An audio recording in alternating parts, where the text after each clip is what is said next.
नमस्कार दोस्तों, एक बार फिर स्वागत है आपका एस के बड़ा एग्जाम स्टडी में। आज हम पढ़ेंगे इतिहास के इंपॉर्टेंट क्वेश्चन। आप परीक्षा की तैयारी करते हैं तो इस तरह से लग जाएं कि सफलता आपके कदमों को चूमे।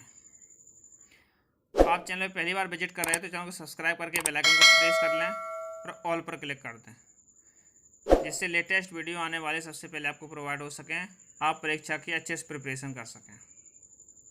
आइए दोस्तों, वीडियो स्टार्ट करते हैं।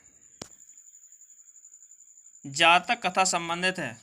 ऑप्शन है गौतम बुद्ध से, छत्रपति शिवाजी से, बाल गंगाधर तिलक से, गांधी जी से। इसका राइट आंसर हो जाएगा गौतम बुद्ध से। जातक कथा गौतम बुद्ध से संबंधित है। मान्यता है कि गौतम बुद्ध की पूर्व जन्म की कहानियां जातक कथा है। इसमें 35 कहानियां समाहित हैं। नेक्स्ट क्वेश्चन, वेदों की कुल संख्या कितनी है?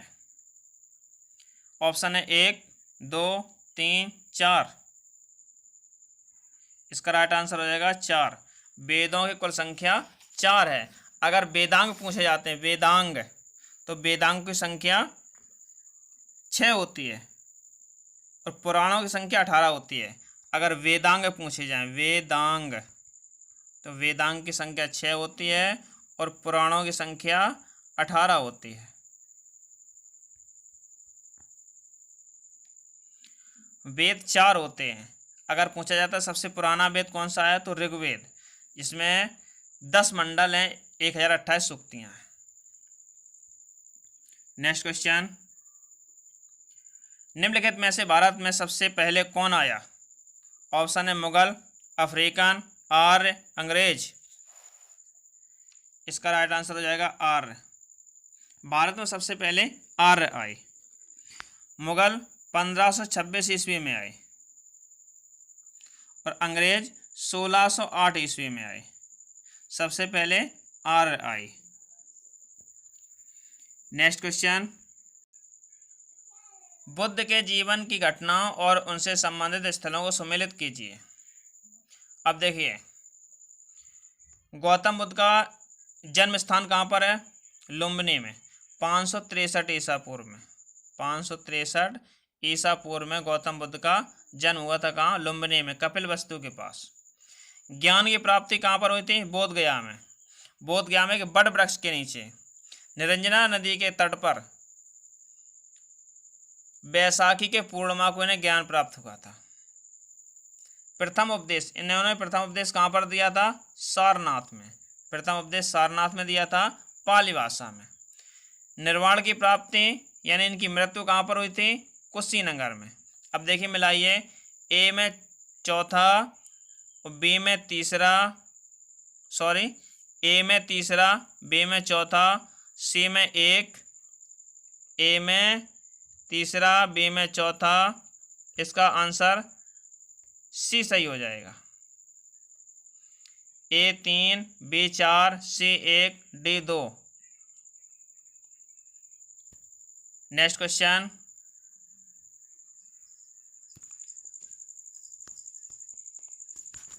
सबसे पुराना हिंदू महाकाव्य है? महाभाष्य, रामायण, अष्टाध्यायी, महाभारत। इसका राइट आंसर हो जाएगा रामायण। हिंदू धर्म का सबसे पुराना महाकाव्य रामायण है। ऐसी मान्यता है, महाभारत में रामायण का वर्णन आता है, वहाँ पर राम का भी नाम आता है, इसलिए रामायण को सबसे पुराना महाकाव्य बताया गया है। महाभारत दंडी द्वारा रचित है, दंडी। रामायण वाल्मीकि द्वारा रचित है।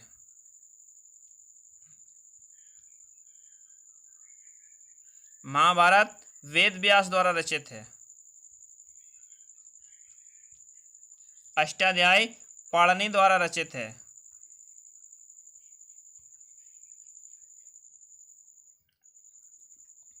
नेक्स्ट क्वेश्चन, निम्न में से उपनिषद किसकी व्याख्या करता है?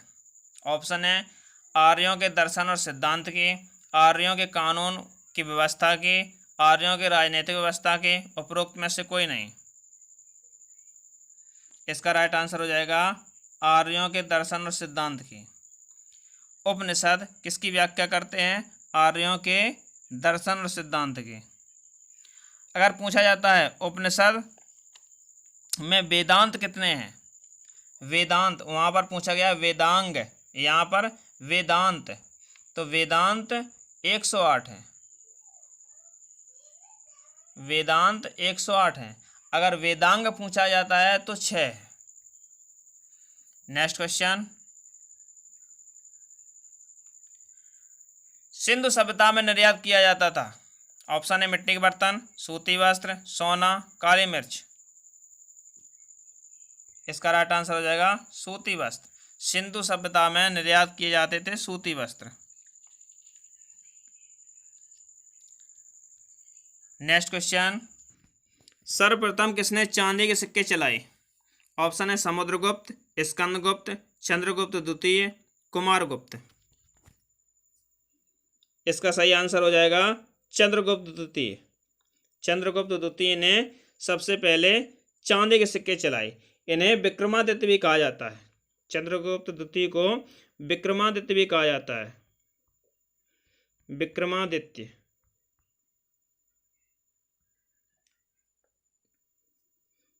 नेक्स्ट क्वेश्चन, पूर्व वैदिक काल में समाज के विभाजन का आधार क्या था। ऑप्शन है धर्म, धन, जन्म, पेशा। इसका राइट आंसर हो जाएगा पेशा। पूर्व वैदिक काल में पेशा के आधार पर समाज का विभाजन किया जाता था। पेशा यानी कर्म, जिसका जौन कर्म था उसी आधार पर समाज का विभाजन किया जाता था। लेकिन उत्तर वैदिक काल में, आगे चल के उत्तर वैदिक काल में समाज का विभाजन कर्म पर आधारित न होकर जन्म पर आधारित हो गया। किस पर, जन्म पर, उत्तर वैदिक काल में। ऋग्वेद के 10वें मंडल में चारों वर्णों का उल्लेख है, इसलिए ये मानता है कि उत्तर वैदिक काल में समाज का विभाजन जन्म पर आधारित हो गया था। सिंधु घाटी सभ्यता में समाज की प्रकृति क्या थी। ऑप्शन है ग्रामीण, नगरीय, अर्धनगरीय, कबायली। इसका आंसर हो जाएगा नगरीय। सिंधु घाटी सभ्यता में समाज की प्रकृति कैसी थी, नगरीय थी। इसमें 6 नगर मिले थे, हड़प्पा, मोहनजोदड़ो, चंदूदड़ो, गुलोथल, कालीबंगा, हिसार और बनावली। नेक्स्ट क्वेश्चन, महान सम्राट अशोक के बारे में सत्य नहीं है। ऑप्शन है अशोक बौद्ध धर्म का अनुयायी था, बिल्कुल सही है, अशोक बौद्ध धर्म का अनुयायी था। कलिंग युद्ध के बाद अशोक ने बौद्ध धर्म धारण कर लिया था, बौद्ध धर्म अपना लिया था। बी क्वेश्चन, बौद्ध धर्म का प्रचार विदेशों में कराया, बिल्कुल सही है, बौद्ध धर्म का प्रचार विदेशों में अशोक ने कराया था। अपनी पुत्री संघमित्रा और अपने पुत्र को श्रीलंका में भेजा था बौद्ध धर्म का प्रचार के लिए। सोने की मूर्ति लगाकर मुद्रा बनाया, ये भी सही है, सोने की मूर्ति लगाकर मुद्रा बनाया। इसके अभिलेख की भाषा हिंदी थी, यही इसका गलत है, ये सत्य नहीं है। इसके अभिलेखों की भाषा हिंदी थी, जबकि इसके अभिलेखों की भाषा द्रविड़ थी। नेक्स्ट क्वेश्चन, वैदिक काल में स्त्रियों की स्थिति कैसी थी। ऑप्शन है उच्च, निम्न, बराबर, इनमें से कोई नहीं। इसका राइट आंसर हो जाएगा उच्च। वैदिक काल में स्त्रियों की स्थिति उच्च थी, ऊंचे स्थान पर थी। नेक्स्ट क्वेश्चन, निम्नलिखित में से कौन सा राजा चोल राजवंश से संबंधित नहीं है। ऑप्शन है विजयालय, परंतक प्रथम, अनंतवर्धन, आदित्य प्रथम। इसका राइट आंसर हो जाएगा अनंतवर्धन। अनंतवर्धन राजा चोल राजवंश से संबंधित नहीं है। ये पूर्वी गंग वंश से संबंधित है। पूर्वी गंग वंश का प्रतापी राजा था। इसने कलिंग पर 71 वर्ष तक शासन किया था। कलिंग पर 71 वर्ष तक शासन किया था। नेक्स्ट क्वेश्चन, निम्नलिखित में से त्रिपिटक किससे संबंधित है।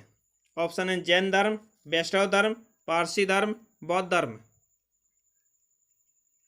इसका राइट आंसर हो जाएगा बौद्ध धर्म। त्रिपिटक बौद्ध धर्म से संबंधित है। नेक्स्ट क्वेश्चन, जैन धर्म के संस्थापक कौन थे?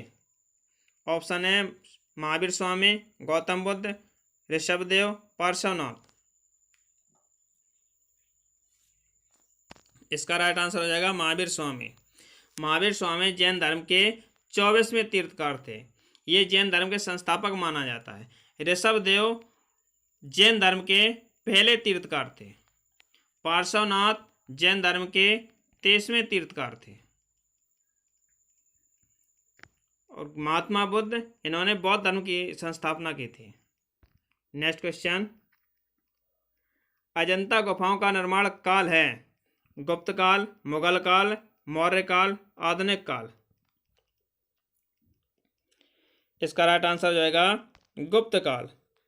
अजंता की गुफाएं और एलोरा गुफाएं ये महाराष्ट्र में स्थित हैं। ये गुप्त काल में बनाई गई थी।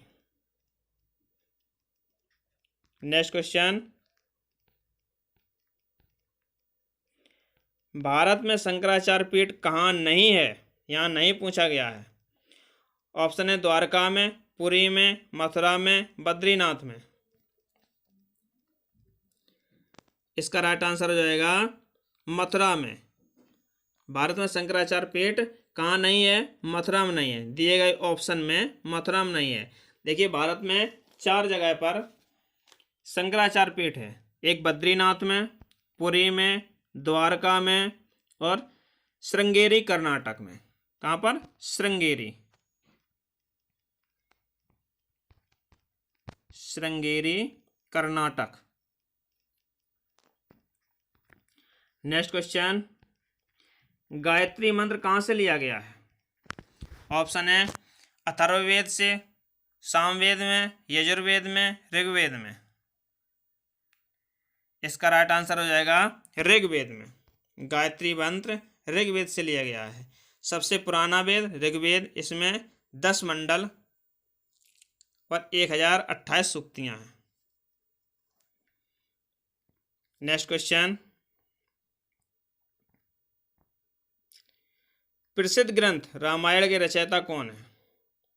ऑप्शन है वेद व्यास, तुलसीदास, वाल्मीकि, इनमें से कोई नहीं। इसका राइट आंसर हो जाएगा वाल्मीकि। वाल्मीकि रामायण के रचयिता हैं। वेद व्यास महाभारत के रचयिता हैं। तुलसीदास रामचरितमानस के रचयिता हैं। रामचरितमानस के रचयिता है। नेक्स्ट क्वेश्चन, कौन सी सामाजिक प्रथा केवल ऋग्वैदिक काल का प्रतीक है? ऑप्शन है बाल विवाह, पर्दा प्रथा, सती प्रथा, दहेज प्रथा। इसका राइट आंसर हो जाएगा दहेज प्रथा। दहेज प्रथा ऋग्वैदिक काल का प्रतीक है। दोस्तों, इसी के साथ ये वीडियो समाप्त होता है। हमारा ये वीडियो आपको कैसा लगा हमें कमेंट बॉक्स में जरूर बताइएगा। अच्छा लगा हो तो लाइक करें, अपने दोस्तों के साथ शेयर करें। मिलते हैं अगले वीडियो में, तब तक के लिए जय हिंद दोस्तों।